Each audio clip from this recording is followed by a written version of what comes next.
अब डिस्कस करते हैं डिपेंडेंसी प्रिजर्विंग। तो एक रिलेशन आर को आप डिकम्पोज कर रहे हैं, लेट से टू रिलेशन में आप इस रिलेशन आर को डिकम्पोज कर रहे हैं R1 एंड R2 में। तो हमने आपको ये बताया था कि ये जो डिकम्पोजिशन है ये दो क्राइटेरिया को मीट करना चाहिए। फर्स्ट क्राइटेरिया ये है कि ये डिकम्पोजिशन आपका लॉसलेस होना चाहिए, लॉसलेस मैनर में आप इसको डिकम्पोज करेंगे ताकि जब आप इसको ज्वाइन करें तो आपको ये ओरिजिनल रिलेशन आर मिल जाए। सेकंड क्राइटेरिया था कि ये डिकम्पोजिशन आपका डिपेंडेंसी प्रिजर्विंग होना चाहिए। तो हम ऐसा बोलेंगे कि आप इस रिलेशन आर को R1 और R2 में डिकम्पोज कर पाएंगे अगर ये दो कंडीशंस को सेटिस्फाई करता होगा। फर्स्ट कंडीशन है ये डिकम्पोजिशन आपका लॉसलेस होना चाहिए, सेकंड कंडीशन है कि ये डिकम्पोजिशन आपका डिपेंडेंसी प्रिजर्विंग होना चाहिए। इसका मतलब because of this decomposition there should not be any loss of any dependency. इस रिलेशन आर में जितनी भी फंक्शनल डिपेंडेंसी है उसमें से किसी भी फंक्शनल डिपेंडेंसी का लॉस नहीं होना चाहिए इस डिकम्पोजिशन की वजह से। इसका मतलब डिकम्पोजिशन जो आप कर रहे हैं अगर आप इसको ज्वाइन करें तो यह इंश्योरिटी होना चाहिए कि ज्वाइन करने के बाद में भी हमें वही फंक्शनल डिपेंडेंसी मिलना चाहिए जो कि रिलेशन आर की थी। जैसे कि यहां पर रिलेशन आर को हम डिकम्पोज कर रहे हैं तो लेट से इस रिलेशन आर की जो फंक्शनल डिपेंडेंसी जो है वो उन फंक्शनल डिपेंडेंसी का सेट मान लीजिए एफ है। F is the set of functional dependency for this relation R. इसी तरीके से मान लीजिए जो आप नया रिलेशन R1 बनाएंगे, आर को डिकम्पोज करके एक नया रिलेशन R1 बनाएंगे, उसमें जो फंक्शनल डिपेंडेंसी का जो सेट है वो लेट से मान लीजिए F1 है। इसी तरीके से रिलेशन R2 में जो आपका फंक्शनल डिपेंडेंसी का जो सेट है वो F2 है। तो आप ऐसा बोलेंगे कि ये डिपेंडेंसी प्रिजर्विंग होगा अगर F1 union F1 union F2 is equal to F होगा। तो अगर F1 union F2 is equal to F होगा देन आप बोलेंगे कि ये डिकम्पोजिशन आपका डिपेंडेंसी प्रिजर्विंग होगा। यहां पर हम आपको एक चीज और बता दें, यहां पर हम आपको कंडीशंस बताएंगे डिपेंडेंसी प्रिजर्विंग चेक करने के। इसका लॉसी लॉसलेस से कोई लेना देना नहीं है। इसका मतलब लॉसी लॉसलेस और डिपेंडेंसी प्रिजर्विंग या नॉट डिपेंडेंसी प्रिजर्विंग इनका एक दूसरे से कोई भी लेना देना नहीं है। लॉसलेस एंड लॉसी एक अलग कंसेप्ट है, डिपेंडेंसी प्रिजर्विंग एक अलग कंसेप्ट है। ऐसा हो सकता है कि एक डिकम्पोजिशन लॉसलेस हो लेकिन वो डिपेंडेंसी प्रिजर्विंग ना हो, ऐसा भी हो सकता है कि एक डिकम्पोजिशन लॉसलेस हो लेकिन वो डिपेंडेंसी प्रिजर्विंग हो। इसका मतलब एक लॉसलेस डिकम्पोजिशन में और may not be dependency preserving. इसी तरीके से एक डिपेंडेंसी प्रिजर्विंग डिकम्पोजिशन में और मे नॉट बी लॉसलेस। तो ये दोनों ही टर्म्स आपके इंडिपेंडेंट है, इसीलिए यहां पर हम ये दोनों चीजें पढ़ रहे हैं। अगर ये डिपेंडेंट होते तो हम केवल एक चीज पढ़ रहे होते, ठीक है ना। तो ये दोनों ही टर्म आपस में इंडिपेंडेंट है, इनमें कोई भी रिलेशन नहीं है। एक रिलेशन लॉसलेस है या लॉसी भी हो सकता है और वो आपका डिपेंडेंसी प्रिजर्विंग भी हो सकता है और डिपेंडेंसी प्रिजर्विंग नहीं भी हो सकता है। इसी तरीके से एक रिलेशन डिपेंडेंसी प्रिजर्विंग है, डिपेंडेंसी प्रिजर्विंग होने के बाद भी वो लॉसी भी हो सकता है या लॉसलेस भी हो सकता है। एक लॉसलेस रिलेशन डिपेंडेंसी प्रिजर्विंग भी हो सकता है और डिपेंडेंसी प्रिजर्विंग नहीं भी हो सकता है। कुल मिला के अगर ये डिकम्पोजिशन जो कि आपने रिलेशन आर को डिकम्पोज किया है R1 R2 में, अगर ये डिपेंडेंसी प्रिजर्विंग होगा देन आप ऐसा बोल सकते हैं कि F1 यूनियन F2 आपका F होगा। F1 क्या है? F1 है रिलेशन R1 की फंक्शनल डिपेंडेंसी का सेट और F2 है रिलेशन R2 की फंक्शनल डिपेंडेंसी का सेट और F है रिलेशन R की फंक्शनल डिपेंडेंसी का सेट। तो हम ऐसा बोल सकते हैं because of this decomposition there should not be loss in any functional dependency. किसी भी फंक्शनल डिपेंडेंसी का आपका यहां पर इस डिकम्पोजिशन की वजह से कोई भी लॉस नहीं होना चाहिए। यूनियन करने पर आपको एग्जैक्टली सेम वैल्यू मिलनी चाहिए जो कि F के इक्वल होगी। या तो आप इसको इस तरीके से चेक कर सकते हैं या फिर हमने आपको बताया था कि एक फंक्शनल डिपेंडेंसी सेट का आप प्लस कैसे कैलकुलेट करेंगे। एक फंक्शनल डिपेंडेंसी F का प्लस कैलकुलेट करना हम आपको ऑलरेडी बता चुके हैं। तो या तो इस तरीके से आप बोल सकते हैं या फिर ये भी बोल सकते हैं कि F1 यूनियन F2 इसका plus is equal to F plus, यानी आप इस फंक्शनल डिपेंडेंसी सेट का क्लोजर निकाल लीजिए, इधर से इसका क्लोजर निकाल लीजिए, ये दोनों आपके सेम होने चाहिए। तो फॉर डिपेंडेंसी प्रिजर्वेशन आप या तो इसको यूज कर सकते हैं या फिर आप इसको भी यूज कर सकते हैं। यहां पर हम इस चीज को यूज इसलिए नहीं करेंगे क्योंकि इससे आपका क्वेश्चन काफी लेंदी हो जाएगा, क्योंकि आप प्लस कैलकुलेट करेंगे तो बहुत बड़ा क्वेश्चन चला जाएगा, ठीक है ना। तो प्लस कैलकुलेट करना इतना इजी टास्क नहीं है और यहां पर बहुत सारी एफडीज आ जाएंगी, तो इसलिए हम ये वाला अप्रोच यूज नहीं करेंगे। हम यहां पर केवल ये अप्रोच यूज कर रहे हैं। आप इन दोनों में से कोई भी अप्रोच यूज कर सकते हैं। अगर वो डिकम्पोजिशन आपका डिपेंडेंसी प्रिजर्विंग है तो वो ये क्राइटेरिया भी वहां पर सेटिस्फाई करेगा और ये भी सेटिस्फाई करेगा। ये दोनों इक्विवेलेंट है, या आप इसको चेक कर सकते हैं या फिर आप इसको भी चेक कर सकते हैं। और अगर ये डिपेंडेंसी प्रिजर्विंग नहीं होगा, ये केस था कि आपका ये डिकम्पोजिशन डिपेंडेंसी प्रिजर्विंग है। अगर मान लीजिए ये डिकम्पोजिशन डिपेंडेंसी प्रिजर्विंग नहीं है देन वहां पर आप ऐसा बोल सकते हैं F1 union F2 is the proper subset of F. तो अगर F1 union F2 is a proper subset of F होगा, देन ये डिकम्पोजिशन आपका डिपेंडेंसी प्रिजर्विंग नहीं होगा। यहां पर एक चीज नोट कीजिए, ये केस कभी नहीं हो सकता। F1 union F2 is A super set of F, ये आपका कभी भी ट्रू नहीं हो सकता, ये आपका ऑलवेज फॉल्स होगा, ये कभी नहीं हो सकता। तो यहां पर केवल इन जनरल क्या आप बोल सकते हैं, इन जनरल आप ये बोल सकते हैं कि F1 union F2 is a subset of F। In general आप इस स्टेटमेंट में यहां पर बोल सकते हैं। अब अगेन इसके दो केस बनते हैं। दो फर्स्ट केस हो जाएगा कि ये इक्वल है F1 union F2 is equal to F, तो इस केस में ये डिपेंडेंसी प्रिजर्विंग है। और अगर F1 union F2 is a proper subset of F, then इस केस में आपको डिपेंडेंसी प्रिजर्विंग नहीं होगा। Dependency preserving, not dependency preserving. वो केस कभी नहीं बन सकता कि F1 यूनियन F2 आपका सुपर सेट हो F का। ऐसा इसलिए नहीं हो सकता है क्योंकि यहां पर आप इसको ब्रेक डाउन कर रहे हैं तो यहां पर कुछ एट्रीब्यूट्स कम हो जाएंगे। यहां पर मान लीजिए आपके n एट्रीब्यूट्स हैं, यहां लेट से आप n/2 कर रहे हैं, तो कुछ FDs यहां पर आपकी लॉस्ट हो सकती है। तो FDs आपकी कम हो सकती है, बढ़ नहीं सकती है यहां पर, ठीक है ना। इसलिए ये पॉसिबिलिटी कभी नहीं होगी। एक एग्जांपल से आपको ये क्लियर होगा कि ये केस आपका कभी भी नहीं बन सकता है। मान लीजिए यहां पर A arrow B and B arrow C, ये मेरा F है। इस रिलेशन को मैंने ब्रेक किया है दो रिलेशन में, R1 एंड R2 में। लेट से R1 इज AB और लेट से R2 is BC। R1 is AB, R2 is BC। तो देखिए यहां पर मेरे पास थे एट्रीब्यूट 3 A, B और C, और उसमें जो FDs थी, फंक्शनल डिपेंडेंसी जो थी, एट्रीब्यूट्स में जो फंक्शनल डिपेंडेंसी थी वो इस तरीके से थी। अब मेरे पास है दो रिलेशन R1 और R2। यहां पर मेरे पास कितने एट्रीब्यूट है, केवल दो ही एट्रीब्यूट है, A और B। इसका मतलब A एरो B मेरा यहां पर वैलिड होगा क्योंकि मेरे पास A भी है और B भी है, तो ये FD मेरी इधर आ जाएगी, A एरो B वाली। इसी तरीके से देखिए यहां पर B है और C है, तो B एरो C मेरी कहां पर आ जाएगी, यहां पर आ जाएगा क्योंकि B एरो C मेरे यहां पर वैलिड होगी। इस R2 रिलेशन के लिए ये इनवैलिड होगा क्योंकि यहां पर एट्रीब्यूट A है ही नहीं। इसी तरीके से ये C एट्रीब्यूट चूंकि यहां पर नहीं है तो B एरो C इसके लिए इनवैलिड हो जाएगा। तो ये मेरा हो गया F1, ये मेरा हो गया F2। आप चेक कर सकते हैं F1 union F2 is equal to F, तो ये क्या हो जाएगा, ये डिकम्पोजिशन में डिपेंडेंसी प्रिजर्विंग हो जाएगा। Due to this decomposition there is no loss of any functional dependency. यहां पर एक भी FD आपका लॉस नहीं हुई है, तो ये डिकम्पोजिशन मेरा डिपेंडेंसी प्रिजर्विंग है। अब मान लीजिए कि मैं इसको चेंज कर देता हूं, मैं यहां पर एक और आपका डिपेंडेंसी बढ़ा देता हूं, A एरो C, तो क्या अब ये डिकम्पोजिशन डिपेंडेंसी प्रिजर्विंग है? अभी भी ये डिपेंडेंसी प्रिजर्विंग है। कैसे? देखिए आप यहां पर ये चेक कर सकते हैं, यहां पर मैंने तो A एरो C लिखा है, यहां पर देखिए A एरो C तो आएगा ही नहीं। क्यों? क्योंकि आपने AB एक तरफ लिया, BC एक तरफ लिया। अब A और C जब साथ साथ नहीं है तो A एरो C आपका यहां पर आएगा ही नहीं, ठीक है ना। लेकिन फिर भी ये आपका यूनियन करने पर इक्वल होगा। क्यों इक्वल होगा? क्योंकि देखिए A arrow B, B arrow C, transitive rule अगर आप लगाएं, हमने क्या बोला है, हमने ये बोला है कि F1 यूनियन F2 इक्वल होगा किसके, F के। हमने ये नहीं बोला है कि F1 F के इक्वल होगा या F2 F के इक्वल होगा। हमने ये बोला है कि ये दोनों इक्वल होंगे F के। F क्या है? F आपका ये है, ये F1 है, ये F2। आप जरा दोनों को यूनियन कीजिए, F1 यूनियन F2 क्या हो जाएगा, F1 यूनियन F2 हो जाएगा A एरो B और B एरो C। तो क्या F1 यूनियन F2 से आप A एरो C को ड्राइव नहीं कर सकते? बिल्कुल कर सकते हैं। ट्रांजिटिव रूल लगा करके आप इसको A एरो C लिख सकते हैं। तो ये दोनों क्या हो गए आपके, इक्वल हो गए। तो अगर हम इस केस में ऐसा बोल सकते हैं कि ये दोनों डिपेंडेंसी प्रिजर्विंग हो गए, ये दोनों डिपेंडेंसी आपका ये जो डिकम्पोजिशन है डिपेंडेंसी प्रिजर्विंग होगा, क्योंकि देखिए यहां पर कोई भी FD का लॉस नहीं हुआ है यहां पर। अब देखिए आप इसको चेक कैसे करेंगे, तो आपको अब यहां पर एक कंसेप्ट आपको ये क्लियर हो गया होगा कि यहां पर ये केस कभी नहीं बन सकता कि F1 union F2 super set हो जाए F का। क्यों? क्योंकि देखिए यहां पर कुछ लॉस ही हो सकता है। जैसे कि देखिए AB आपने एक तरफ कर दिया, BC एक तरफ कर दिया। अब A और C साथ साथ नहीं है, तो A और B जब साथ साथ नहीं है तो ये FD आपका यहां पर लॉस्ट हो गई थी। लेकिन चूंकि प्रॉपर्टीज होने की वजह से आप इसको जनरेट कर पा रहे थे, इसलिए आपका ये डिकम्पोजिशन डिपेंडेंसी प्रिजर्विंग हो गया था। या दूसरे शब्दों में आप ऐसा बोले कि ये FD इसके लिए रिडंडेंट है। आप इसको ना भी लिखें तब भी आपका काम चल जाएगा, क्योंकि A arrow B, B arrow C से ऑटोमेटिकली आप ड्राइव कर पा रहे हैं। A एरो C को तो इसको लिखिए या ना लिखिए, यहां पर कोई फर्क नहीं पड़ रहा है, ठीक है ना। तो इसलिए आपका डिपेंडेंसी प्रिजर्विंग हो जा रहा था।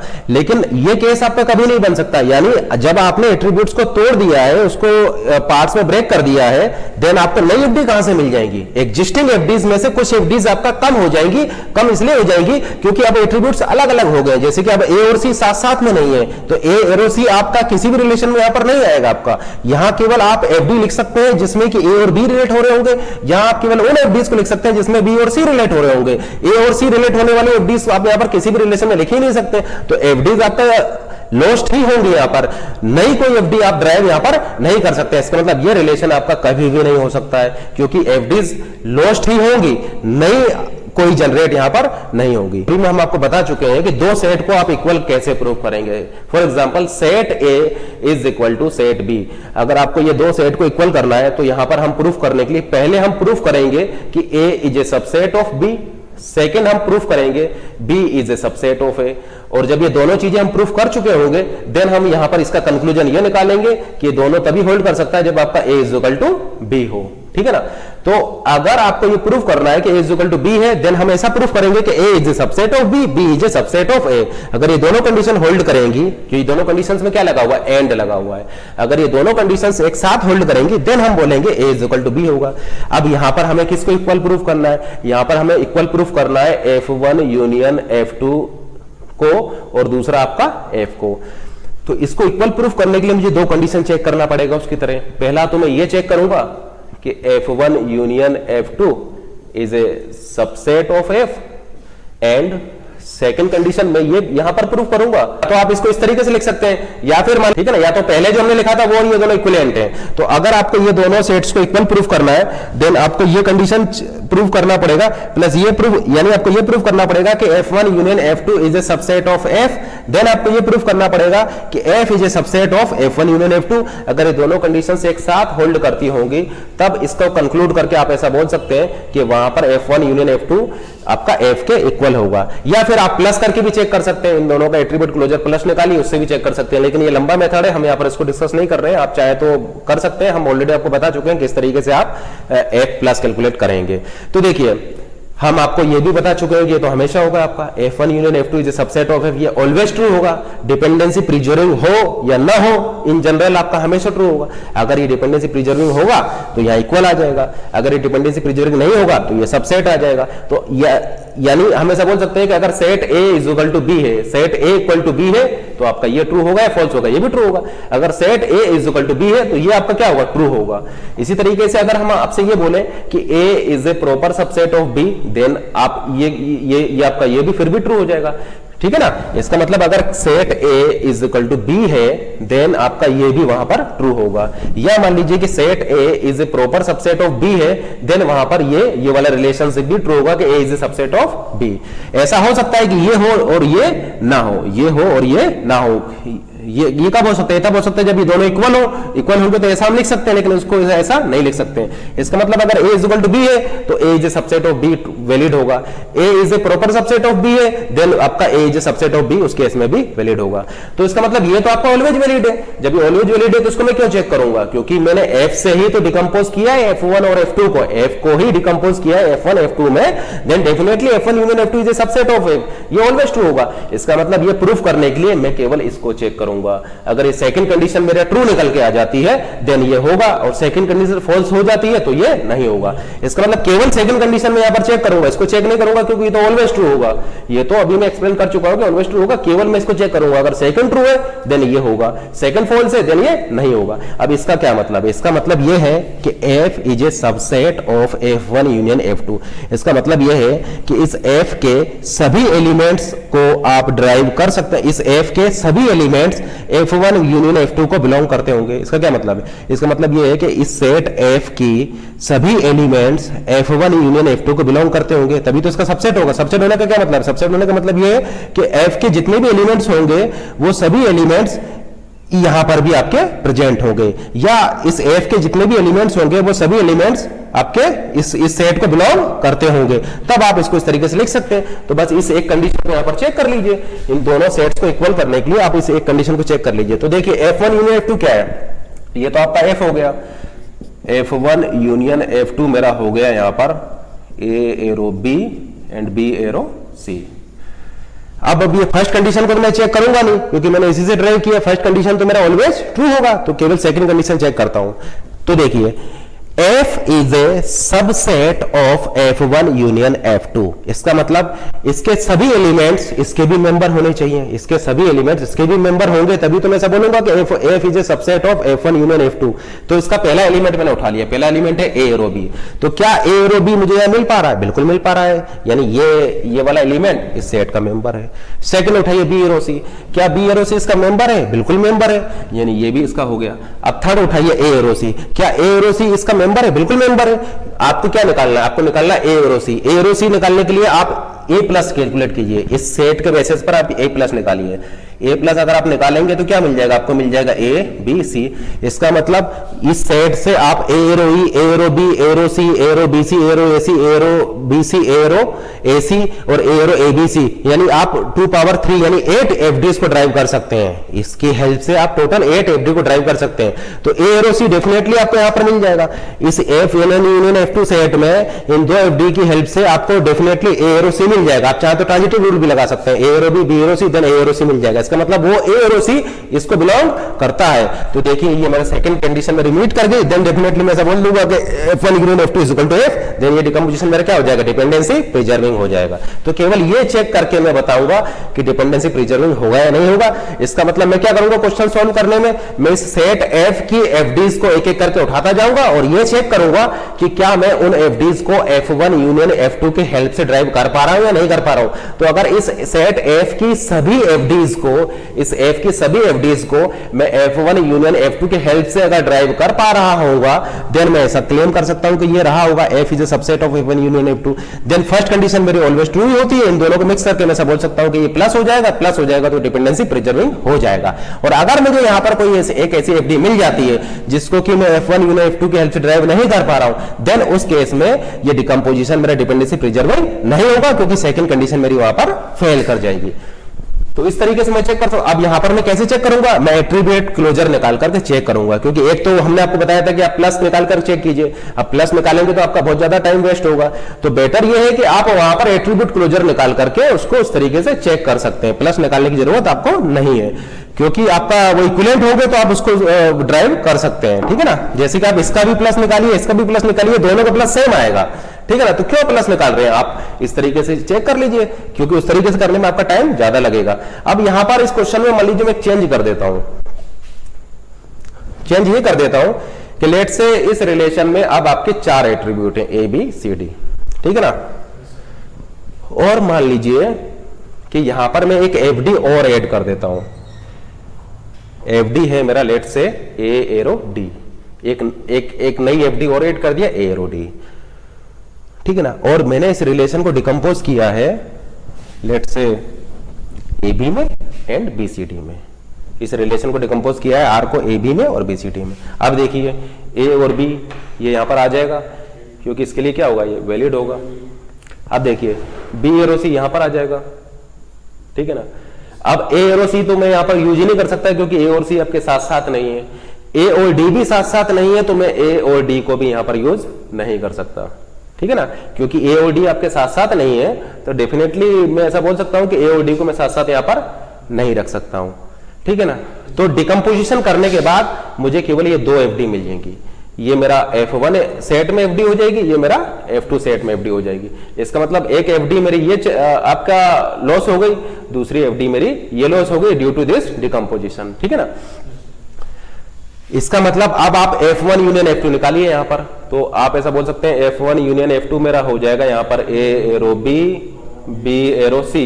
अब देखिए इस फर्स्ट कंडीशन को मैं चेक नहीं करूंगा, तो ऑटोमेटिकली मेरा ऑलवेज ट्रू होगा। मैं करूंगा सेकंड कंडीशन को चेक। ये FD मैंने उठाई, क्या मैं इसे ड्राइव कर पा रहा हूं? बिल्कुल कर पा रहा हूं। B एरो C उठाया, क्या मैं ड्राइव कर पा रहा हूं? बिल्कुल कर पा रहा हूं। A एरो C उठाया, बिल्कुल ड्राइव कर पा रहा हूं। A arrow B, B arrow C, A arrow C इसमें आ जाएगा, यानी A एरो C को भी मैं यहां से ड्राइव कर सकता हूं। A एरो D की बात मैं करूं तो A एरो D को अब मैं यहां पर ड्राइव नहीं कर सकता हूं, क्योंकि इसमें आप A प्लस कैलकुलेट कीजिए। इन 2 FDs की हेल्प से आप A प्लस निकालिए, तो A प्लस अगर आप निकालेंगे तो आपको मिलेगा A B C, यानी A एरो D होगा ही नहीं। इसका मतलब ये डिपेंडेंसी आपकी लॉस्ट हो गई। लॉस्ट हो गई तो हम ऐसा नहीं बोल सकते हैं कि ये F is a subset of F1 union F2, क्योंकि इसका ये एलिमेंट उसको बिलोंग नहीं कर रहा है। इसका मतलब सेकंड कंडीशन फेल हो गई। जब सेकंड फेल हो गई तो इक्वल नहीं होंगे, इक्वल नहीं होंगे तो फिर क्या रहा होगा? आप ऐसा बोल सकते हैं कि देखिए उस केस में ये हो जाएगा, f is not a subset of f1 union f2 but f1 union f2 is a subset of f। Then अगर इन दोनों कंडीशंस को आप मिक्स करेंगे तो आपका आउटपुट ये निकल के आ जाएगा कि डेफिनेटली आपका ये रहा होगा, f1 union f2 is a proper subset of f। ये आपका रहा होगा, क्योंकि देखिए ये इसका सबसेट है और आप यहां से बोल रहे हो कि ये इसका सुपरसेट हो नहीं सकता। जब ये नहीं हो सकता तो इक्वल वाला यहां से हट गया आपका, भाई ये नहीं हो सकता तो इसका क्या मतलब है? इसका ये सुपरसेट भी नहीं है और इसका प्रॉपर सुपरसेट भी नहीं है और इक्वल भी नहीं है, ठीक है ना? इसका प्रॉपर सुपरसेट भी नहीं है और ये इक्वल भी नहीं है। तो जब इक्वल नहीं है तो इक्वल नहीं होने वाली कंडीशन यहां से भी आप हटा देंगे, तो डेफिनेटली इन दोनों कंडीशन को मिक्स करेंगे तो आपका आंसर ये आ जाएगा। और ये किसकी कंडीशन है? ये कंडीशन है इसके लॉसी होने, डिपेंडेंसी प्रिजर्विंग नहीं होने की। यानी हम ऐसा बोलेंगे कि अब इस केस में डिपेंडेंसी प्रिजर्विंग नहीं है, क्योंकि अब यहां पर इन दोनों कंडीशन को मिक्स करने पर आपको ये मिल रहा है। इसका मतलब मैं केवल यहां पर सेकंड कंडीशन को चेक करके बताऊंगा कि ये डिपेंडेंसी प्रिजर्विंग होगा या नहीं होगा। अगर सेकंड कंडीशन ट्रू है देन ये इक्वल होगा, डिपेंडेंसी प्रिजर्विंग नहीं है देन ये सबसेट होगा, उस केस में प्रॉपर सबसेट होगा, देन आपका नॉट प्रिजर्विंग डिपेंडेंसी। तो अब चेक करते हैं कि अब टेस्टिंग कंडीशंस को डिस्कस करते हैं। आप कैसे टेस्ट करेंगे? Let R be the relational schema, let R be the relational schema with functional dependency set F. ये रिलेशनल स्कीमा आर का ये मान लीजिए फंक्शनल डिपेंडेंसी सेट एफ है। तो relation R is decomposed into relation R1 R2 R3 up to Rn। इस relation R को मैंने डिकम्पोज किया R1 R2 R3 up to Rn में। तो स्टेटमेंट है let R be the relational schema with functional dependency set F decomposed into relation R1 R2 R3 up to n with functional dependency set F1 F2 F3 up to Fn। ये F1 जो है इस relation R1 की functional dependency set है, इसी तरीके से ये जो Fn है ये रिलेशन Rn की फंक्शनल डिपेंडेंसी सेट है। Then the given decomposition is dependency given decomposition is not dependency preserving if this condition hold, then the given decomposition is not dependency preserving if this condition hold, and the given decomposition is dependency preserving if F1 union F2 union F3 up to union Fn is equal to F। ठीक है ना? तो if given decomposition is dependency preserving then this condition will hold, and if the given decomposition is not dependency preserving then this condition will hold। तो हम ऐसा बोल सकते हैं कि जो आपका डिकम्पोजिशन है वो डिपेंडेंसी प्रिजर्विंग होगा अगर वो इस कंडीशन को होल्ड करेगा, और जो आपका डिकम्पोजिशन है वो डिपेंडेंसी प्रिजर्विंग नहीं होगा अगर वो इस कंडीशन को होल्ड कर रहा होगा। तो इन जनरल में कैसे बोल सकता हूं? इन जनरल में ये बोल सकता हूं कि अगर आप उस रिलेशन आर को डिकम्पोज कर रहे हैं एन रिलेशंस में तो इन जनरल उनकी फंक्शनल डिपेंडेंसी में ये रिलेशनशिप होगा। एक रिलेशन आर को आप डिकम्पोज कर रहे हैं R1 R2 R3 up to Rn में, जिसकी की आर की एफडी है, आर की फंक्शनल डिपेंडेंसी है एफ, और R1 R2 up to Rn की एफडीज है F1 F2 Fn। ये एफ है रिलेशन आर का फंक्शनल डिपेंडेंसी सेट, ठीक है ना? एफ क्या है? रिलेशन आर का फंक्शनल डिपेंडेंसी सेट है। F1 है रिलेशन R1 का फंक्शनल डिपेंडेंसी सेट, इसी तरीके से Fn है रिलेशन Rn का फंक्शनल डिपेंडेंसी सेट। तो ये जो डिकम्पोजिशन है ये डिपेंडेंसी प्रिजर्विंग होगा अगर वो इस कंडीशन को होल्ड कर रहा होगा, और ये डिकम्पोजिशन आपका डिपेंडेंसी प्रिजर्विंग नहीं होगा अगर वो इस कंडीशन को होल्ड कर रहा होगा। तो इन जनरल ये जो आपका डिकम्पोजिशन है उसमें जो एफडीज है उसमें आपका ये रिलेशनशिप होगा। दोनों का प्लस अगर आप लेंगे तो उसमें ये रिलेशनशिप आपका होल्ड करेगा। तो या तो इस तरीके से चेक कीजिए या प्लस लगाकर भी, क्लोजर लेकर भी आप इसको चेक कर सकते हैं। ठीक होना चाहिए और डिपेंडेंसी प्रिजर्विंग भी होना चाहिए। इसका मतलब हम ऐसा बोल सकते हैं कि अगर हमारा डिकम्पोजिशन लॉसलेस है, अगर हमारा डिकम्पोजिशन लॉसलेस है तो R1 नेचुरल ज्वाइन R2 करने पर हमें एग्जैक्टली R मिल जाएगा। अगर हमारा डिकम्पोजिशन लॉसलेस है तो R1 R2 को ज्वाइन करने पर हमें एग्जैक्टली R मिल जाएगा। अगर हमारा डिकम्पोजिशन डिपेंडेंसी प्रिजर्विंग है तो F1 यूनियन F2 करने पर हमें original functional dependency set F मिल जाएगा, कोई भी डिपेंडेंसी हमारी लॉस्ट नहीं होगी। तो हमारा जो यहाँ पर डिकम्पोजिशन होना चाहिए वो इन दोनों क्राइटेरिया को मीट करना चाहिए, लॉसलेस भी होना चाहिए और डिपेंडेंसी प्रिजर्विंग भी होना चाहिए। अब इस डिपेंडेंसी प्रिजर्विंग पर कुछ न्यूमेरिकल्स को डिस्कस करते हैं। आपका इन जनरल रिलेशन क्या होगा, ज्वाइन करने पर आपका इन जनरली, आप ऐसा बोल सकते हैं कि इन जनरल ज्वाइन करने पर आपको ये रिलेशनशिप आपका होल्ड कर रहा होगा। R2 is proper superset of R, तो ये लॉसी हो जाएगा, ये लॉसी हो जाएगा, इक्वल होने पर लॉसलेस हो जाएगा। इसी तरीके से ये इक्वल होने पर प्रिजर्विंग डिपेंडेंसी, प्रॉपर सबसेट होने पर नॉट प्रिजर्विंग डिपेंडेंसी। अब यहां पर हम इस डिकम्पोजिशन के लॉसी या लॉसलेस होने को चेक नहीं करेंगे, वो तो हम ऑलरेडी आपको बता चुके हैं। हम यहां पर चेक करेंगे कि ये डिपेंडेंसी प्रिजर्विंग होगा या नहीं होगा। तो रिलेशन R है आपका, जिसमें कि 4 एट्रीब्यूट है ABCD। इस रिलेशन R को आपने डिकम्पोज किया है 3 रिलेशन में, ठीक है ना, R1, R2 एंड R3 में। R1 रिलेशन में आपके जो एट्रीब्यूट है वो है AB, R2 रिलेशन में जो आपके एट्रीब्यूट है वो है BC,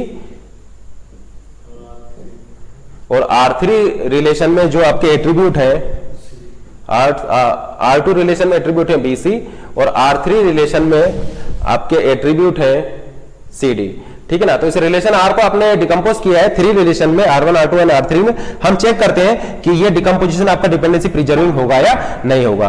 तो ये F आपको गिवन है, ये FDs का सेट F इस रिलेशन R के लिए आपको गिवन है।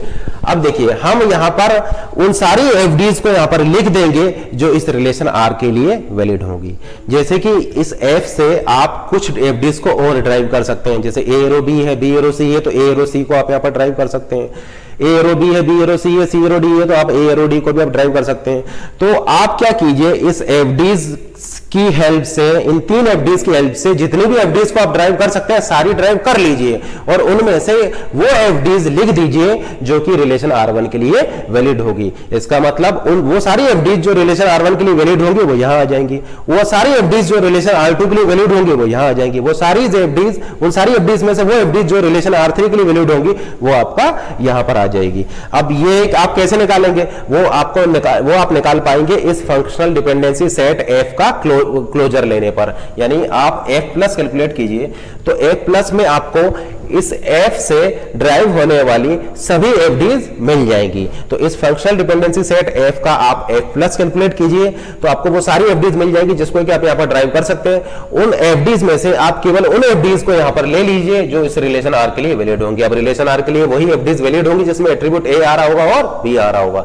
इसी तरीके से उन सारी FDs में से आप केवल उन FDs को यहाँ पर इस R2 के लिए ले लेंगे जो R2 के लिए वैलिड होंगी। अब R2 के लिए वही FDs वैलिड होंगी जिसमें B आ रहा होगा और C आ रहा होगा। तो ये थोड़ा लंबा प्रोसीजर है, तो हम इसको शॉर्ट तरीके से करते हैं। मतलब काम हम यही करने जा रहे हैं कि यहां पर हम सारी FDs को ड्राइव करेंगे और उनमें से फिल्टर करेंगे उस FDs को जो रिलेशन R1 के लिए वैलिड होंगी, फिर फिल्टर करेंगे उन FDs को जो R2 के लिए वैलिड होंगी, फिर फिल्टर करेंगे उन FDs को जो केवल R3 के लिए वैलिड होंगे। लेकिन हम इसको ड्राइव करके नहीं करेंगे, हम इसको थोड़ा स्मार्ट तरीके से यहां पर करेंगे। तो देखिए कैसे करेंगे।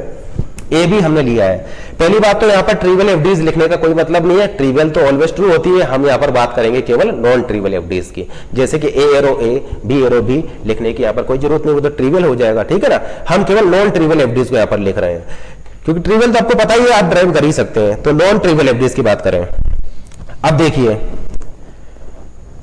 ए के लिए चेक करते हैं। ए के लिए आप सबसे पहले यहां पर A प्लस निकालिए, आप A प्लस निकालिए। यहां पर A प्लस क्या मिलेगा, इसकी हेल्प से आप A प्लस निकालिए।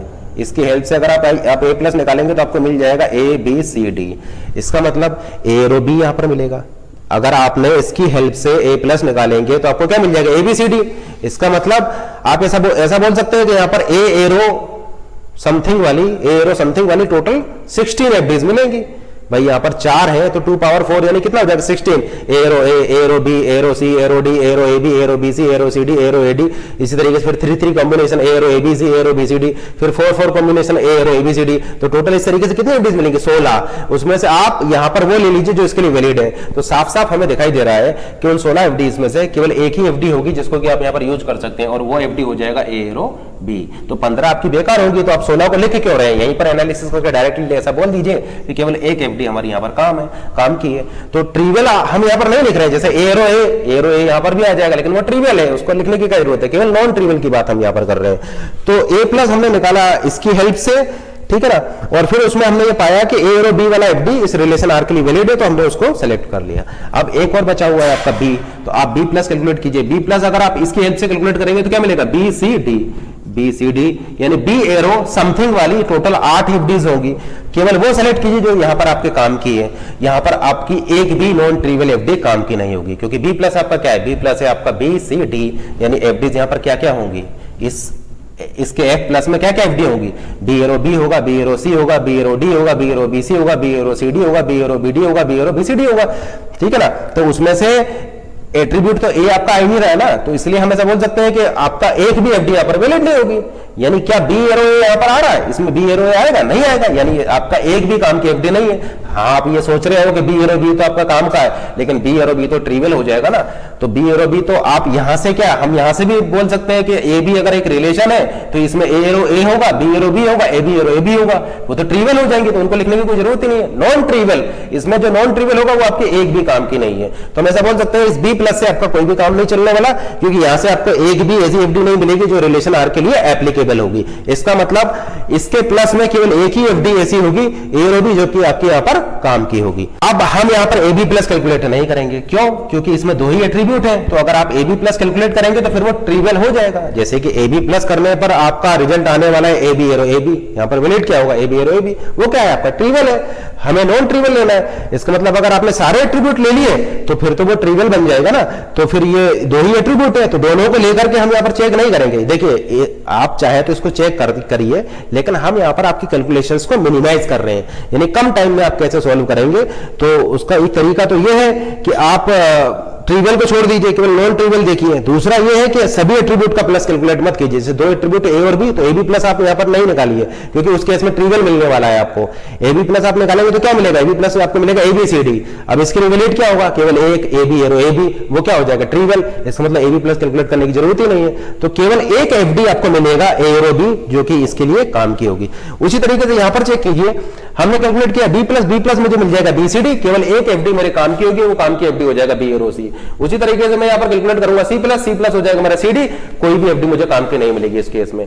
इसी तरीके से अगर मैं सी प्लस कैलकुलेट करूंगा, सी प्लस मेरा हो जाएगा सी डी, केवल एक एफडी होगी मेरे काम की सी एरो डी, और डी प्लस कैलकुलेट करूंगा तो डी प्लस मेरा डी हो जाएगा, जो कि ट्रिवियल देगा, यानी इसमें मेरी कोई भी एफडी काम की नहीं मिलेगी डी प्लस के केस में। तो केवल तीन एफडी होंगी, A arrow B, B arrow C, C arrow D, जो कि मेरी यहां पर काम की होंगी। ये मेरा हो जाएगा F1, ये मेरा हो जाएगा F2, ये मेरा हो जाएगा F3। इन तीनों को यूनियन करके उस एक कंडीशन को चेक कीजिए, F1 union F2 union F3, क्या हो जाएगा, ये आपका हो जाएगा A arrow B, B arrow C और सी एरो डी। अब देखिए हम ऑलरेडी आपको बता चुके हैं कि वो दो कंडीशंस मुझे चेक करनी है। पहली कंडीशन में चेक नहीं करूंगा, दूसरी चेक करूंगा। देखिए ए एरो बी क्या ड्राइव कर पा रहा हूं, इसकी हेल्प से बिल्कुल कर पा रहा हूं। बी एरो सी क्या मैं ड्राइव कर पा रहा हूं, इसकी हेल्प से बिल्कुल कर पा रहा हूं। सी एरो डी क्या ये यहां पर एग्जिस्ट करता है, सी एरो डी यहां पर है, सी एरो डी देखिए ये भी यहां पर है। इसका मतलब ये दोनों क्या हो जाएंगे, इक्वल हो जाएंगे। तो this given decomposition is dependency preserving. R है, इस रिलेशन आर की जो एफडी गिवन है वो गिवन है आपको एफ। इस रिलेशन आर की ये एफडी है, फंक्शनल डिपेंडेंसी सेट गिवन है इस रिलेशन आर का, और ये डिकम्पोजिशन है जो कि आप यहां पर कर रहे हैं। इस रिलेशन आर को आप डिकम्पोज कर रहे हैं थ्री रिलेशन में। फर्स्ट रिलेशन है R1, AD एट्रीब्यूट है उसमें। सेकंड रिलेशन है R2 जिसमें कि BC एट्रीब्यूट है। थर्ड रिलेशन है आपका R3 जिसमें कि आपके CD एट्रीब्यूट है। तो इस R को मैंने डिकम्पोज किया R1, R2, R3 में, और उसके बाद में ये मेरा FD है, ये मेरा FD सेट है, फंक्शनल डिपेंडेंसी सेट है फॉर दिस रिलेशन R। अब मुझे यहां पर चेक करना है क्या ये डिकम्पोजिशन मेरा डिपेंडेंसी प्रिजर्विंग होगा या नहीं होगा। सेम मैं यहां पर करता हूं, मैं यहां पर A प्लस कैलकुलेट करता हूं, तो A प्लस मेरा क्या हो जाएगा, A B B C C D D A, यानी A प्लस मेरा हो जाएगा ABCD, A प्लस मेरा हो जाएगा ABCD। 16 एफडी मुझे मिलेंगे यहां पर। A प्लस मेरा यहां पर हो जाएगा ABCD, 16 एफडी मिलेंगे। 16 में से केवल एक मेरे काम की होगी, नॉन ट्रिवियल एफडी ले रहा हूं जो इस रिलेशन R1 के लिए एप्लीकेबल होगी। नॉन ट्रिवियल एफडी जो रिलेशन R1 के लिए एप्लीकेबल होगी वो केवल एक होगी, वो हो जाएगा आपका ए एरो डी। ए एरो डी एक एफडी होगी जो कि आपका यहां पर काम की होगी। अब दूसरा एट्रीब्यूट लेता हूं डी, डी प्लस कैलकुलेट करता हूं, डी प्लस यहां पर अगेन मेरा हो जाएगा ABCD, फिर मुझे 16 मिलेंगी। 16 में से केवल एक नॉन ट्रिवियल मेरे काम की होगी और वो हो जाएगा मेरा डी एरो ए, यानी दो एफडी मुझे मिली जो मेरे काम की होंगी, इस रिलेशन R1 के लिए वैलिड होंगी। ये मेरा हो जाएगा F1। इस F1 सेट में ये दो एफडी मिलेंगी मुझे, ठीक है ना। यहां पर मेरी अप्रोच क्या है, यहां पर अप्रोच मेरी ये है, मैं इस F के लिए F प्लस कैलकुलेट कर रहा हूं, इस F के लिए F प्लस कैलकुलेट कर रहा हूं, और फिर उन सारी एफडीज को मैं फिल्टर कर रहा हूं जो R1 के लिए एप्लीकेबल है, उसमें से उन सारी एफडीज को मैं ले रहा हूं जो R2 के लिए एप्लीकेबल है, उसमें से उन सारी एफडीज को ले रहा हूं जो R3 के लिए एप्लीकेबल है, और फिर इनका यूनियन करके मैं ये चेक कर रहा हूं क्या ये दोनों इसके इक्वल आ रहे हैं, क्या इन सभी का यूनियन इसके इक्वल आ रहा है। अगर आ रहा है तो dependency preserving, otherwise not preserving dependency. तो उसी तरीके से देखिए यहां पर मेरा नॉन ट्रिवियल वाले केस क्या क्या बन सकते हैं। नॉन ट्रिवियल वाला केस एक तो मेरा बी लेने पर बनेगा, दूसरा मेरा केवल सी लेने पर बनेगा। बीसी अगर दोनों ले लिए मैंने बीसी, तो फिर बीसी एरो बीसी मुझे मिल जाएगा और वो मेरा ट्रिवियल हो जाएगा। तो बीसी एरो बीसी यानी बीसी मुझे नहीं लेना, लेफ्ट हैंड साइड में बीसी में नहीं लूंगा, तो या तो लेफ्ट हैंड साइड में मैं बी लूंगा या ए लूंगा। अगर मान लीजिए कि आपके पास होते ए बी सी, तो लेफ्ट हैंड साइड में आप क्या क्या ले सकते थे। तो लेफ्ट हैंड साइड में आप ए ले सकते थे, बी ले सकते थे, सी ले सकते थे, ए बी ले सकते थे, बी सी ले सकते थे, ए सी ले सकते थे, लेकिन ए बी सी आप नहीं ले सकते थे। ए बी सी लेने पर आपको वहां पर ट्रिवियल मिल जाता। अब चूंकि यहाँ पर दो ही है तो दो ही केस बनेंगे, या तो बी लेंगे या सी लेंगे, बी सी आप ले नहीं सकते दोनों को, क्योंकि उस केस में ट्रिवियल हो जाएगा। बी प्लस कैलकुलेट कीजिए, बी प्लस आपका हो जाएगा B C A B C D, B plus आपका हो जाएगा ए बी सी डी, एक काम का मिलेगा वो हो जाएगा B arrow C. C plus calculate कीजिए, सी प्लस हो जाएगा ए बी सी डी, एक काम का मिलेगा सी एरो बी। इसी तरीके से ये आपका हो जाएगा F2 functional dependency set F2। R3 की अगर हम बात करें तो यहां पर दो केस मेरे बनेंगे, सी लेने पर, लेफ्ट हैंड साइड में सी को लेने पर, लेफ्ट हैंड साइड में डी को लेने पर। सी प्लस मेरा हो जाएगा एबीसीडी, एक काम का मिलेगा FD सी एरो डी।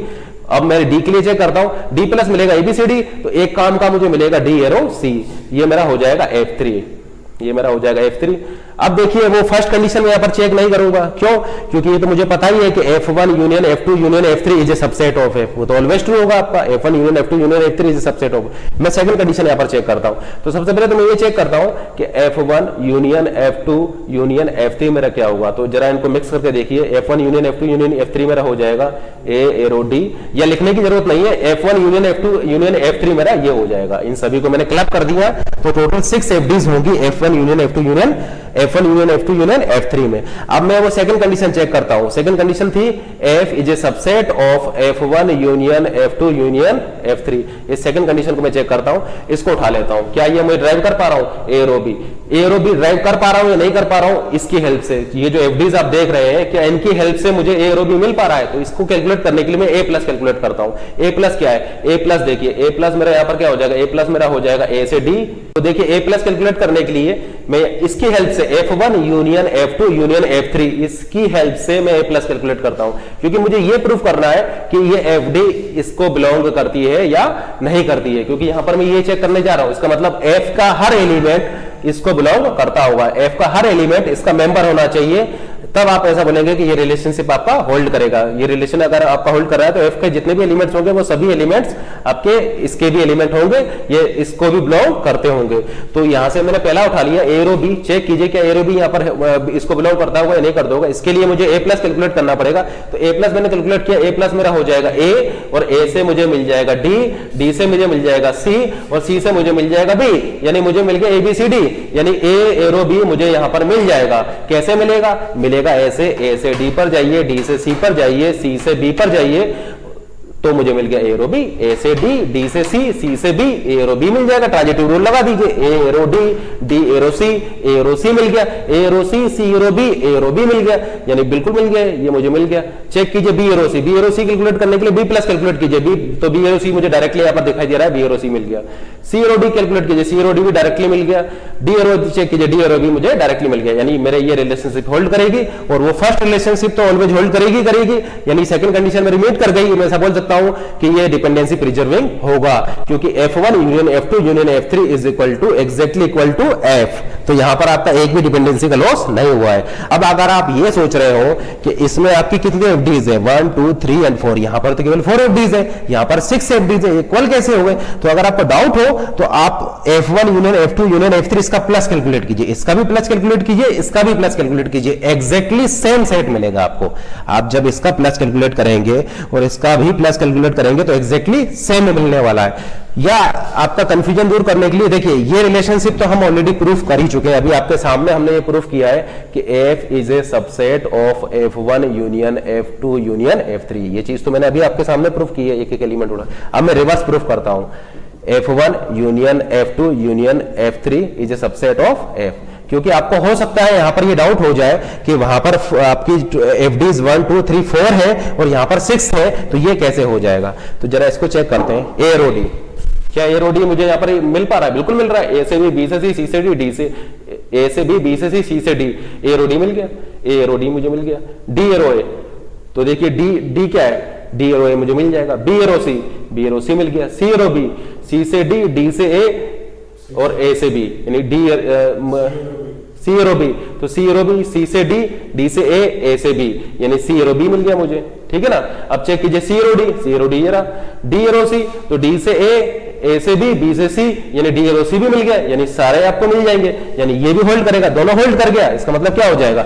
इसका मतलब आप ऐसा बोल सकते हैं F is equal to F1 union F3, F is equal to F1 union F2 union F3। इसका मतलब ये जो डिकम्पोजिशन है ये डिपेंडेंसी प्रिजर्विंग होगा। है ए बी सी डी ई और ये एफडीज हैं, फंक्शनल डिपेंडेंसी सेट है एफ, जो कि इस रिलेशन आर के लिए वैलिड है।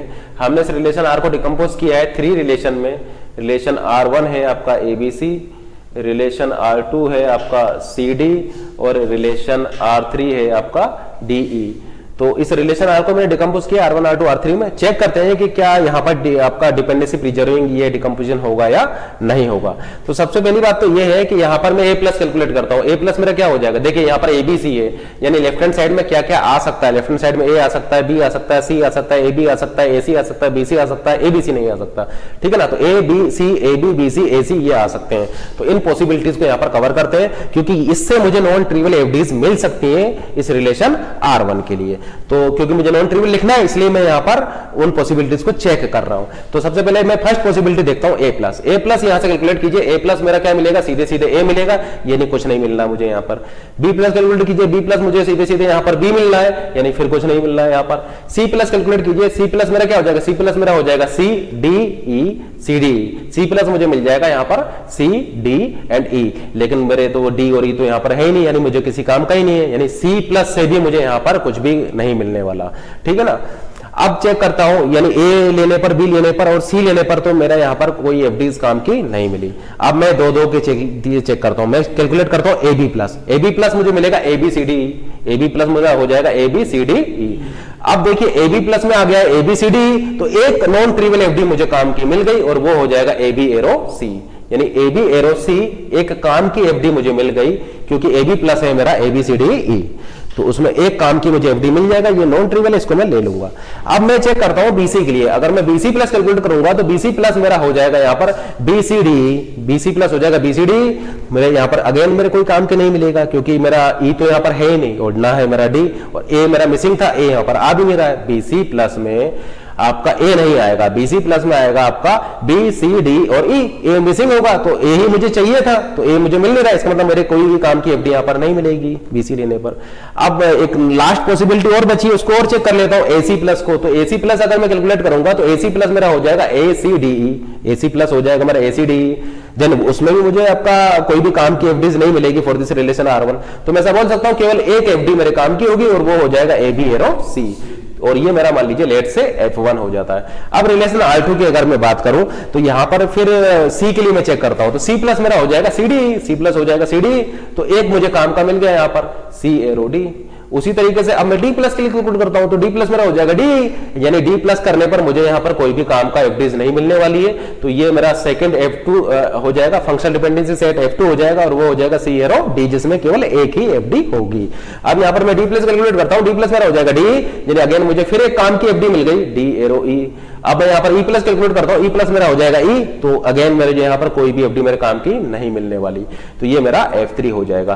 तो इस F से F प्लस कैलकुलेट करके मैंने R1 R2 और R3 के लिए जो एप्लीकेबल आपका नॉन ट्रिवियल एफडीज है उनको फिल्टर करके इस तरीके से मैं उन एफडीज को यहां पर सेलेक्ट कर सकता हूं। अब मैं यहां पर क्या करता हूं, डिपेंडेंसी प्रिजर्वेशन चेक करने के लिए F1 union F2 union F3 और इस F को चेक करता हूं, क्या ये दोनों इक्वल है? F1 union F2 union F3 और ये F जो है क्या इक्वल है? तो अगर मैं बात कर रहा हूं F1 union F2 union F3, तो ये तीनों मेरे क्या हो जाएंगे? तीनों का एक सेट बना दे रहा हूं, ठीक है ना। तो F1 union F2 union F3 में मेरी 3 एफडीज होंगी, A B arrow C, C arrow D and D arrow E. और यहां पर मेरा एफडीज है, F में एफडीज है A B arrow C D, C arrow D, D arrow E. तो चेक करते हैं, पहले यहां से देखिए ए बी एरो सी इसमें होगा, इसको मैं डिकम्पोज करूंगा, A B arrow C, A B arrow D, यानी ए बी एरो सी यहां पर होगा।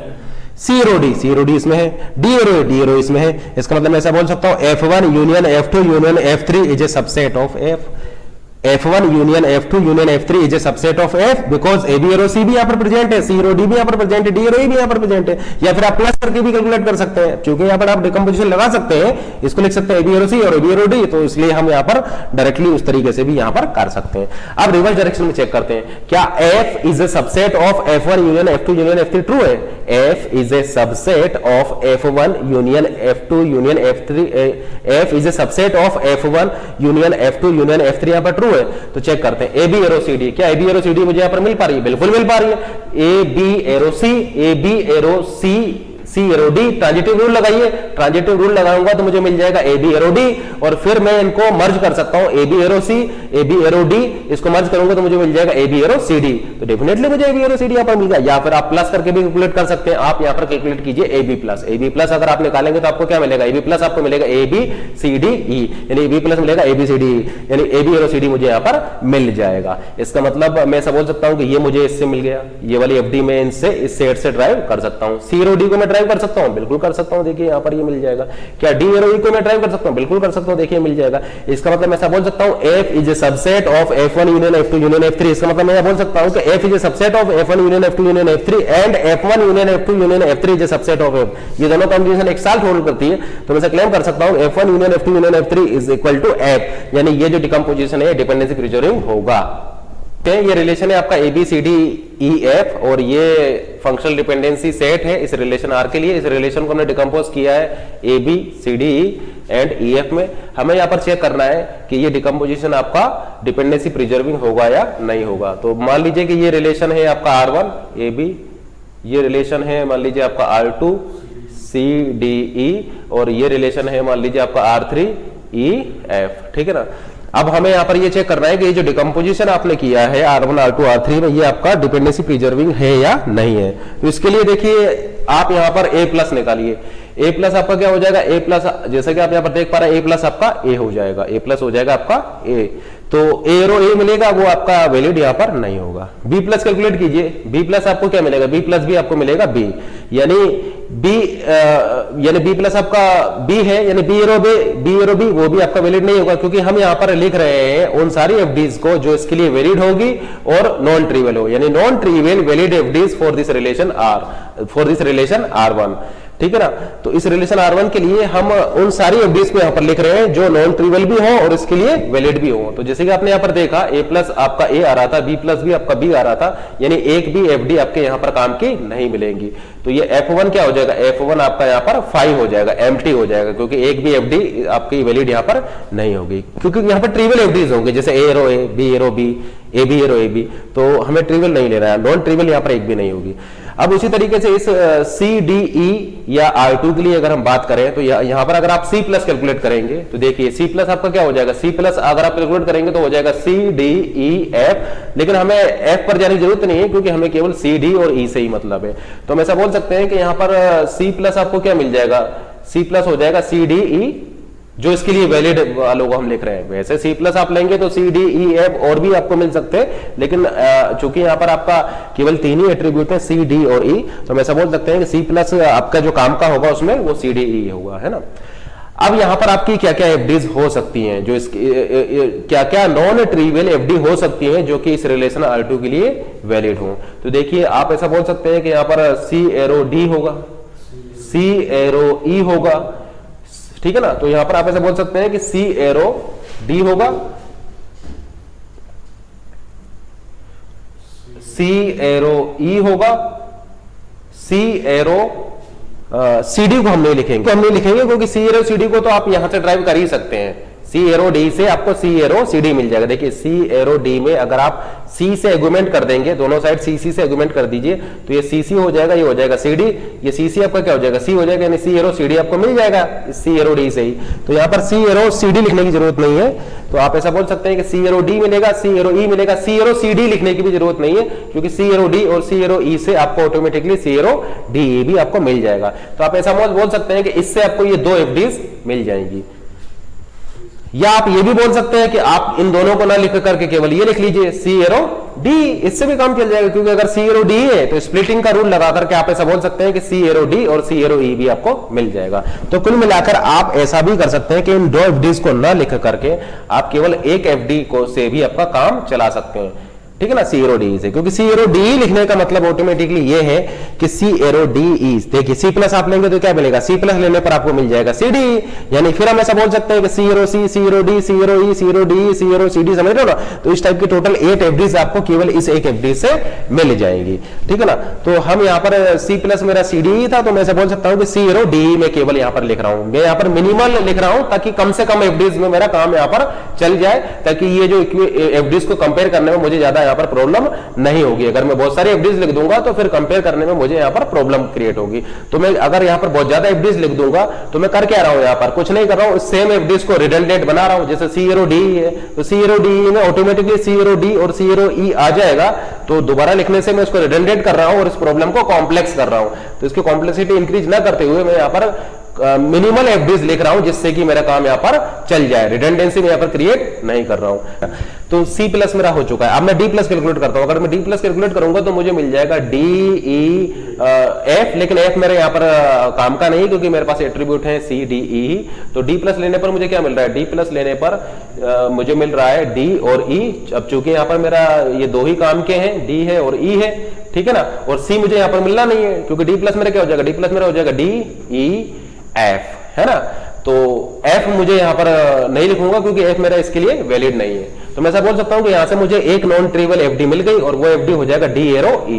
तो यहां से मुझे सेकंड नॉन ट्रिवियल एफडी जो मेरे काम की होगी वो मुझे मिल जाएगी डी एरो ई।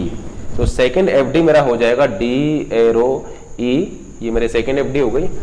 अब देखिए मैंने यहां पर लिखा हुआ है सी एरो डी ई, तो मैं यहां पर यह भी बोल सकता हूं कि सी डी एरो ई भी एक एफडी होगा और सी ई एरो डी भी मेरा एक एफडी होगा। अगर मैं इस एफडी को यहां पर लिख देता हूं, देखिए अगर मैं लिख रहा हूं सी एरो डी ई, तो मैं ऐसा बोल सकता हूं कि इस एफडी से मैं क्या क्या एफडीज ड्राइव कर सकता हूं। फर्स्ट मैं स्प्लिट करके सी एरो डी लिख सकता हूं, सी एरो ई लिख सकता हूं, स्प्लिटिंग करके डिकम्पोज करके मैं इसको इस तरीके से लिख सकता हूं, सी एरो डी सी एरो ई।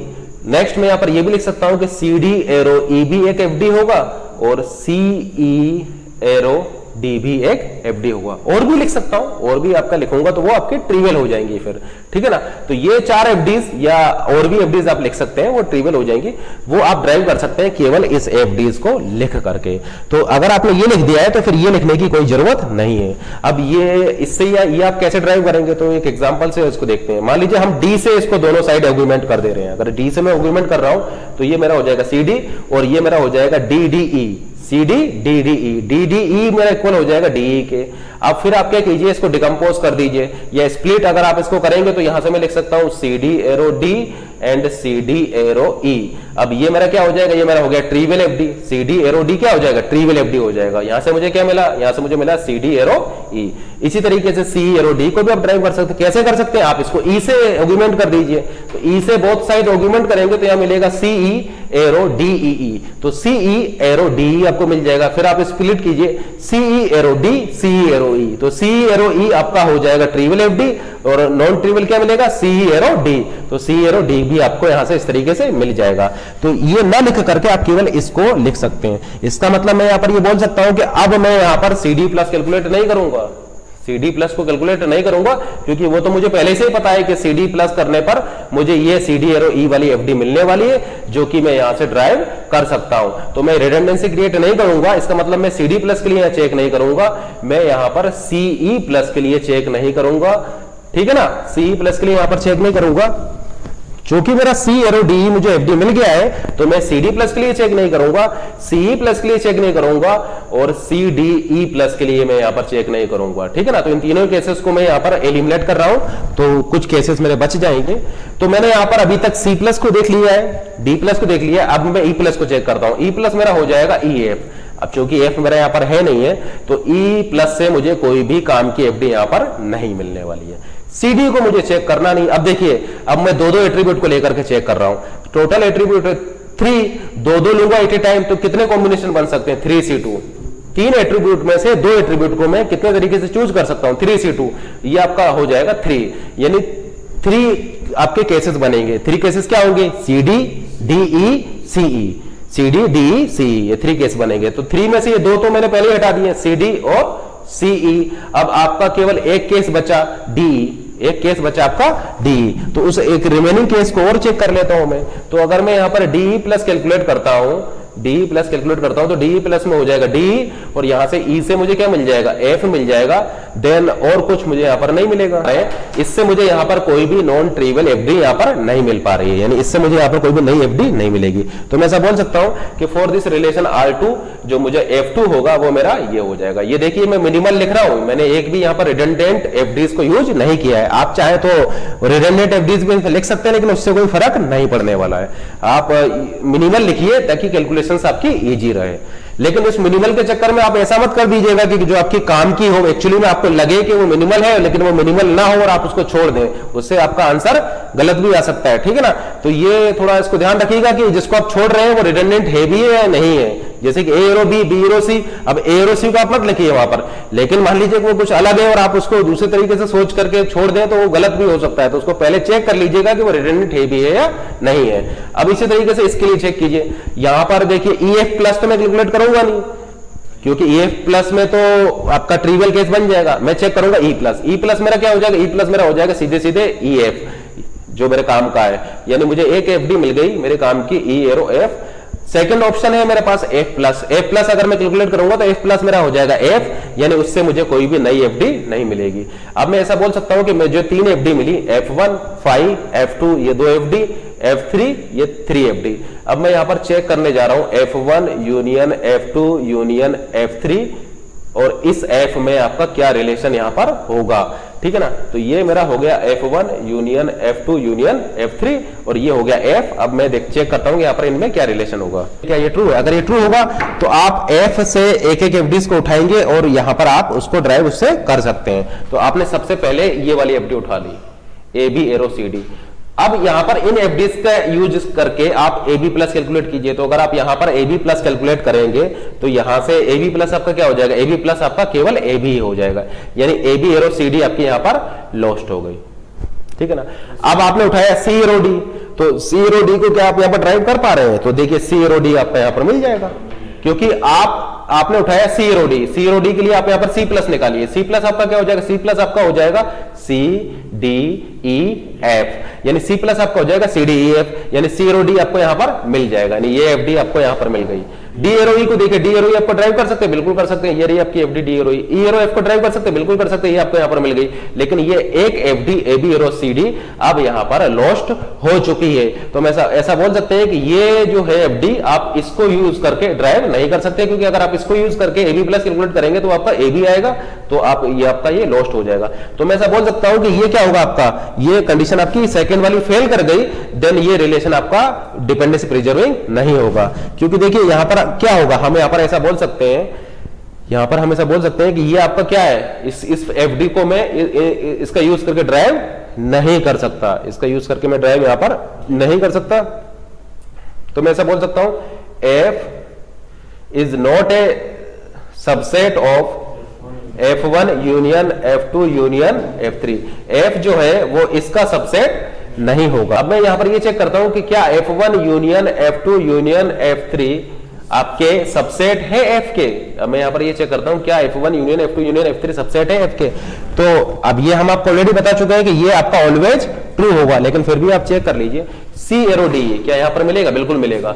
सी प्लस कैलकुलेट कीजिए, सी प्लस निकालेंगे तो आपको मिल जाएगा सी डी ई, यानी एफ भी मिलेगा, लेकिन मान लीजिए आपको सी प्लस में आपको मिल जाएगा सी डी ई एफ, यानी सी एरो डी आपको यहां पर मिल गया, यानी ये एफ डी आपको मिल गई, यहां पर डी एरो ई मिल गई, आपको ई एरो ई मिल गई यहां पर। यानी आपको ये जो 3 एफ डी है, ये तीनों एफ डी आप ड्राइव कर पा रहे हैं इस एफ का यूज करके, यानी ये रिलेशनशिप आपका ट्रू है, और ये आपका ऑलवेज ट्रू रहेगा। इसको आप चेक करें या ना करें, आपका ये ऑलवेज ट्रू रहेगा।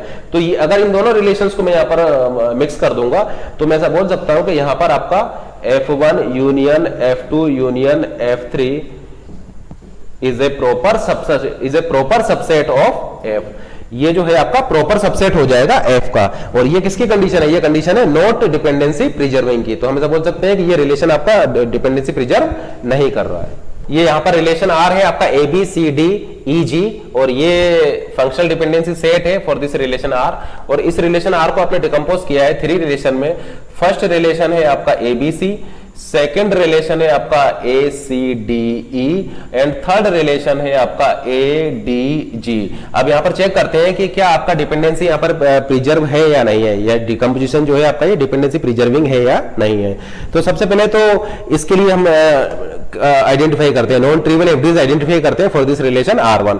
तो आप वहां पर ए प्लस कैलकुलेट कीजिए। अगर आप यहां पर ए प्लस कैलकुलेट करेंगे तो ए प्लस आपको मिल जाएगा ए प्लस आपको मिल जाएगा ए, यानी आपकी काम की एफडी यहां पर आपको नहीं मिलेगी। अगर आप बी प्लस कैलकुलेट करेंगे तो बी प्लस आपको मिल जाएगा एडी, अगेन आपकी कोई काम की एफडी नहीं मिलेगी। अगर आप वहां से सी प्लस कैलकुलेट करेंगे तो सी प्लस आपको मिल जाएगा सी, अगेन आपकी कोई भी काम की एफडी यहां पर नहीं मिलेगी। इसका मतलब 1 एट्रीब्यूट लेने पर आपको कोई भी काम की एफडी नहीं मिल रही है। अब आप 2 एट्रीब्यूट लीजिए, ठीक है ना। तो 3 में से 2 एट्रीब्यूट आप चूज कर रहे हैं, 3C2 यानी टोटल 3 कॉम्बिनेशन होंगे A B B C A सी। तो इनको 1 बाय 1 हम चेक करते हैं। ए बी प्लस, अगर आप वहां पर ए बी प्लस कैलकुलेट करेंगे तो आपको मिल जाएगा ए बी सी, और हमें यहां पर केवल ए बी सी से ही मतलब है। तो ए बी प्लस करने पर आपको ए बी सी और भी मिलेंगे, लेकिन हम अपने काम वाले ले रहे हैं क्योंकि हमारे 3 ही एट्रीब्यूट है ए बी सी। तो हम ऐसा बोल सकते हैं कि एक काम की एफडी आपको मिल गई ए बी प्लस कैलकुलेट करने पर, और वो है आपका ए बी एरो सी। अब सेकंड केस देखते हैं एसी। एसी प्लस आप कैलकुलेट कीजिए, एसी प्लस लेने पर आपको एबीसी मिल जाएगा, यानी फिर से एक और काम की एफडी मिल गई आपको एसी एरो बी। अब आप यहां पर बीसी कैलकुलेट कीजिए, बीसी प्लस। तो बीसी प्लस अगर आप करेंगे तो आपको मिल जाएगा, फिर एबीसी मिल जाएगा, बीसी प्लस एबीसी मिल जाएगा यहां से। तो फिर हम ऐसा बोल सकते हैं कि आपको एक और काम की एफडी मिल गई बीसी एरो ए। और एबीसी प्लस के लिए आप चेक करेंगे नहीं क्योंकि वो तो आपका फिर ट्रिवियल हो जाएगा। हम ऐसा बोल सकते हैं फॉर दिस रिलेशन R1 आपको ये 3 नॉन ट्रिवियल एफडीज आपको मिल जाएंगी इस एफ की हेल्प से। अब इस रिलेशन R2 की बात करें तो यहां पर अगर आप ए प्लस कैलकुलेट करेंगे तो ए प्लस से आपको ए मिलेगा, कोई काम की नहीं मिलेगा। सी प्लस कैलकुलेट कीजिए तो सी प्लस अगर आप करेंगे तो सी प्लस से आपको सी मिलेगा, देन कोई काम का नहीं रहेगा यहां पर। कीजिए डी प्लस से आपको डी ही मिलेगा, देन आपको कोई काम की एफडी आपको यहां पर नहीं मिलेगी। ई प्लस अगर आप कैलकुलेट करेंगे तो ई प्लस से आपको ईजी मिल जाएगा, तो जी आपका यहां पर है नहीं, अगेन आपको कोई काम का यहां पर नहीं मिला।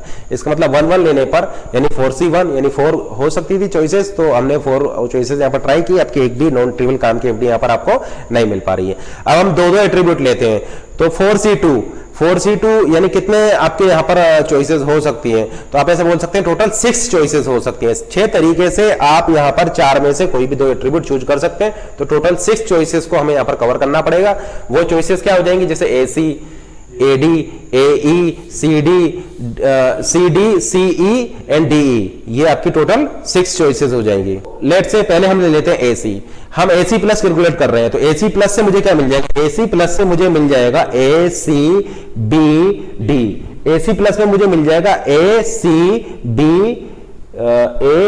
बी डी एंड हाँ, तो मैं यहां पर AC प्लस कैलकुलेट करता हूं तो देखिए AC प्लस मेरा क्या हो जाएगा, AC प्लस में मुझे मिल जाएगा AC से देखिए मुझे मिल गया B से मुझे मिल गया D, और A और D से मुझे मिल जाएगा E। और देखिए मेरे यहाँ पर क्या एट्रीब्यूट है, मेरे पास एट्रीब्यूट है A, C, D, E और E, यानी सारे एट्रीब्यूट मुझे मिल चुके हैं। तो मैं यहाँ पर ऐसा बोल सकता हूँ कि यहाँ पर जो मेरी काम की यहाँ पर जो मेरे काम की एफडी होगी वो हो जाएगा AC arrow DE। AC arrow DE मेरे यहाँ पर एक काम की एफडी मुझे नॉन ट्रिवियल एफडी मुझे यहाँ पर मिल जाएगा AC एरो DE। अब देखिए AC एरो D वो मैंने छोड़ दिया क्योंकि मैं यहां से ड्राइव कर सकता हूं डिकम्पोज करके। AC एरो E वो भी मैं यहां पर नहीं लिख रहा हूं क्योंकि AC एरो E को भी मैं यहां पर इससे ड्राइव कर सकता हूं। तो मैं यहां पर उन सारी एफडीज को ना लिख करके केवल वो एफडीज लिख रहा हूं जिससे कि मैं इसको ड्राइव कर पाऊं। तो मैं बोल सकता हूं कि AC एरो D मुझे यहां से मिल जाएगा, AC एरो E भी मुझे यहां से मिल जाएगा। तो मैं केवल एक एफडी लिख दे रहा हूं, non trivial FD AC arrow D। तो एक एफडी मुझे यहां पर काम की मिलेगा AC एरो D, बाकी और को तो मैं यहां पर इसकी हेल्प से ड्राइव कर सकता हूं। अब देखिए यहां पर मैं ऐसा बोल सकता हूं कि अगर AC एरो DE अगर आपका एक एफडी होगा, AC एरो DE अगर AC एरो DE आपका एक एफडी है, then definitely ADC arrow E भी एक एफडी होगा, and definitely AEC arrow D भी आपका एक एफडी होगा। इसका मतलब मुझे यहां पर ADC प्लस कैलकुलेट करने की कोई जरूरत नहीं है, और मुझे यहां पर AEC प्लस कैलकुलेट करने की भी यहां पर कोई जरूरत नहीं है, क्योंकि वो ऑलरेडी मुझे इस एफडी से ड्राइव में कर लूंगा, वो मुझे मिल जाएगी। तो ये 2 केसेस मेरे पहले से ही एलिमिनेट मैंने कर दिए। तो ये तो मैंने चेक किया इसको AC के लिए। अब उसी तरीके से आप सी डी प्लस कैलकुलेट कीजिए। सी डी प्लस आपका क्या हो जाएगा, सॉरी एक करके चलते हैं। अब हम चेक करते हैं एडी प्लस को। तो अगर आप यहां पर एडी प्लस कैलकुलेट करेंगे तो आपको मिल जाएगा ए डी ई जी। तो आपका काम का क्या होगा, आपका काम का होगा यहां पर केवल एडी एरो ई। एडी एरो ई आपके यहां पर नॉन ट्रिवियल एफडीज आपके काम की होगी, क्योंकि एडी प्लस लेने पर आपको मिल जाएगा ए डी ई जी, जिसमें से कि हमने अपने काम का एफडीज निकाल लिए एडी एरो ई नॉन ट्रिवियल, ठीक है ना। अब उसके बाद में हम चेक कर रहे हैं एई के लिए। तो एई प्लस क्या हो जाएगा, एई प्लस मेरा हो जाएगा ए ई जी ए। तो मुझे फिर से यहां पर कोई काम का एफडी नहीं मिलेगी एई प्लस से। अब मैं चेक कर रहा हूं इसको सीडी के लिए। सीडी प्लस मेरा क्या हो जाएगा, तो सीडी प्लस मेरा हो जाएगा सीडी प्लस मेरा हो जाएगा सीडी। तो सीडी से भी मुझे यहां पर कोई भी काम की ट्रिवियल एफडी यहां पर नॉन ट्रिवियल एफडी यहां पर किसी कोई भी काम की मुझे यहां पर नहीं मिल रही है। तो मैं फिर चेक कर रहा हूं सीई के लिए। सी प्लस मेरा हो जाएगा सी ई जी। देन अगेन मुझे यहां पर कोई भी नॉन ट्रिवियल काम की एफडी यहां पर नहीं मिल रही है सीई प्लस से। देन नेक्स्ट पॉसिबिलिटी में यहां पर कवर कर रहा हूं, डीई प्लस। तो डीई प्लस मेरा क्या हो जाएगा, तो डीई प्लस मेरा हो जाएगा डीई जी। डीई प्लस मेरा हो जाएगा डीई जी। तो देन अगेन मैं ऐसा बोल सकता हूं कि उसमें भी मुझे कोई भी काम का नॉन ट्रिवियल एफडी यहां पर नहीं मिलेगी, ठीक है ना। तो मैंने यहां पर दो वाली सारी केसेस यहां पर कवर कर लिए, केवल ये 2 एफडी मुझे अपने काम की मिली। अब मैं 3 वाले लेता हूं। तो 4C3, इन 4 में से कोई भी 3 को सिलेक्ट करना है। 4C3 यानी मैं ऐसे 4 तरीके से इसको ऐसा कर सकता हूं, जिनमें से कि ये 2 तरीके से तो मैं चेक ही नहीं करूंगा, मैं पहले ही बता चुका हूं कि ये मैं ड्राइव कर पा रहा हूं इससे, तो उसको तो मैं यहां पर इंक्लूड नहीं करूंगा। अब बचे आपके 2 केस। वो 2 केस क्या होंगे, वो 2 केस होंगे A D E. First case हो जाएगा ए डी ई। देखिए ए सी डी में ले चुका हूं और ए सी डी में ले चुका हूं, ए ई सी में ले चुका हूं।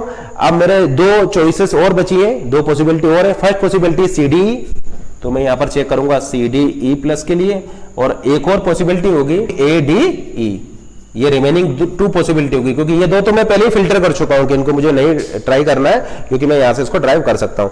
तो सी डी ई प्लस क्या हो जाएगा, सी डी ई प्लस आपका हो जाएगा सी डी। काम की नॉन ट्रिवियल एफडी नहीं मिल रही है। अब ए डी ई प्लस से मैं चेक करता हूं, ए डी ई प्लस से मुझे मिल जाएगा ए डी ई जी। तो अगेन मैं ऐसा देख रहा हूं कि मुझे एडी प्लस से भी कोई भी काम की एफडी नहीं मिल पा रही है। इसका मतलब मैं ऐसा बोल सकता हूं कि इस रिलेशन R2 के लिए केवल ये 2 नॉन ट्रिवियल एफडीज मुझे यहां पर मिल पा रही हैं। अब इसी तरीके से इस रिलेशन R3 के लिए मैं कैलकुलेट करता हूं। ए प्लस लेने पर मुझे कोई भी काम की एफडी यहां पर नहीं मिल रही है, डी प्लस लेने पर भी कोई भी काम की एफडी नहीं मिलेगी, और जी प्लस लेने पर भी कोई भी काम की एफडी यहां पर नहीं मिलेगी। अब चेक करता हूं एडी प्लस। तो एडी प्लस मेरा हो जाएगा A D E ji, A D E जी, यानी मुझे एक काम की एफडी मिल गई एडी एरो जी। एडी एरो जी मेरी एक काम की एफडी यहां पर मुझे मिल गई।